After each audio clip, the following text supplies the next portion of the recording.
What is the root cause to your unhappiness? Or for everyone's unhappiness? Is there an objective reason to why people are so unhappy today? Or what is the actual reason for people to be dissatisfied, to be miserable, to be sad? And oftentimes it's an existential problem. It's a problem within ourselves in relation to the world. And we can find the answer within psychology.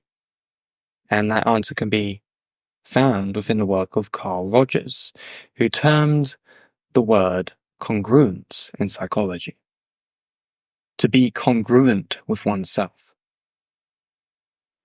And our happiness, our satisfaction in life is dependent on how congruent we actually are with ourselves. How honest are we? How much do we live up to a certain ideal? So Carl Rogers, he identified that there are two perceptions of self that we deal with. Our perceived self, how we view ourselves now, and our future self, our desired self. Who we want to be, where we want to go, what we want to do. And the aspirations in relation to this, the ideal self. So we have the perceived self and the ideal self. And this is what he coined these two perceptions of ourselves. And of course, we are living in the present moment. We are who we are right now. And we exist within what is called the perceived self, how we perceive ourselves on a daily basis. Certain values, certain skill sets, certain characteristics. Our personality is constructed in certain ways, certain insecurities that we want to work on and we want to build upon, certain strengths and superiorities that we have within our personality that we can see for our perceived self, how we perceive ourselves right now. And the gap in between these two things, the perceived self and the ideal self, the thing that causes disharmony is what he called incongruence. When we are incongruent with ourselves, we therefore develop a sense of unhappiness, dissatisfaction with our lives. So what is it, you could say, that causes incongruence with ourselves? What causes us to build up blockades between our perceived and ideal self? What is causing us to not get to our ideal self, fundamentally? And what we could say is, what is causing the blockage there is cowardice. We lie to ourselves every day. We make excuses. We have bad habits. We have vices. So, for example, let's say you wanted to lose loads of weight because your ideal self is, I want to be this certain type of individual. I want to be healthier. I want to be stronger. I want to be fitter. I want to be more able-bodied. I want to be a strong individual, someone who can conquer and take on the world and all of this. But your self right now, your perceived self, is the complete opposite of that. Let's say you don't go to the gym, you don't work out, you eat loads of shitty food, whatever. That itself, those habits that you are committing to, that is stopping you from getting to your ideal self, is what is causing incongruence. It is what is not congruent with you, with your values, your systems of values and hierarchies of what you idealistically want to be. So that is what is causing incongruence. So you could think of it in the sense of you have these two forms of self.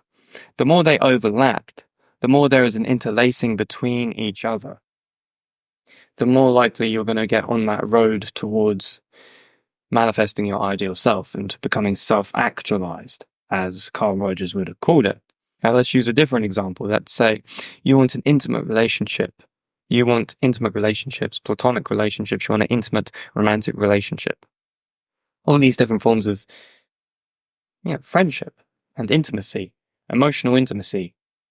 But as an individual, you are quite avoidant, you're quite insecure, you're quite afraid of expressing your emotions, opening up to people and all of this. That is a reason. Those things, just like the bad habits for someone who's not going to work out and not do all these other things, it's causing incongruence with your perceived self and your ideal self. And that is causing the discord and the disharmony that you are experiencing in the present moment, which is causing you to be unhappy fundamentally. And this is the fundamental reason to why we experience unhappiness, dissatisfaction, and things of this nature, displeasure. And the only way we can actually move towards congruence is to be accountable, to merge our perceived self with our ideal self more closer together, so that we are interlacing those two realities so that we can go forward in the direction we wish to go to become the person we want to be. That is the only way we can overcome this problem.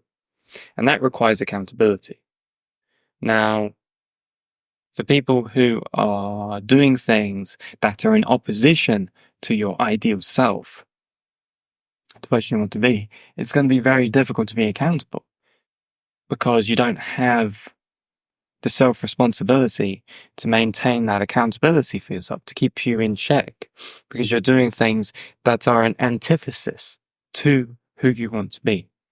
And this is why coaching becomes very useful, because like with what I do with people and my clients, I help them understand what it means to be an accountable individual by teaching them mindset techniques, how to perceive things in different ways, give them different forms of perception so that they can cognitively process their life in a more beneficial way for them, so that they don't get stuck in certain intrusive thoughts, so that they don't get stuck in certain forms of self-perception that causes them to break down their self-esteem.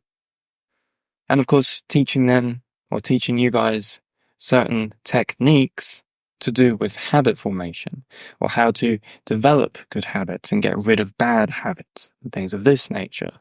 And this ultimately, through these techniques, these shifts in mindset and identity, is going to fundamentally help you become accountable. Because if you're not accountable for yourself, you're never going to really go towards that ideal self that you want to be. You're not going to self-actualize. You're not going to do any of the things that you actually want to do in this life. And that is why I do the coaching. And when you do the coaching and you learn how to be accountable, you're going to be more satisfied with life, because you're going to be on that road towards self-discovery. You're going to become that person you want to be. You're going to be individuating in whatever way you want to individuate, to become more of yourself, to be more comfortable with yourself, to not have anxiety, to not be in fear, but to allow love to conquer over fear and things of this nature. So if you are interested in that, and you yourself are struggling with incongruence, you are struggling with the problem of not being congruent with yourself with regards to your perceived self and ideal self, that you're not going towards your ideal self because there are things that you're doing on a daily basis that are stopping you from that beneficial, positive progress, then book in a free one-on-one call with me, and we can see where things go from there with a one-on-one action plan that we can develop on that call. So I look forward to speaking to you all very soon. Make sure to book that call down below, and I'll speak to you all in the next one.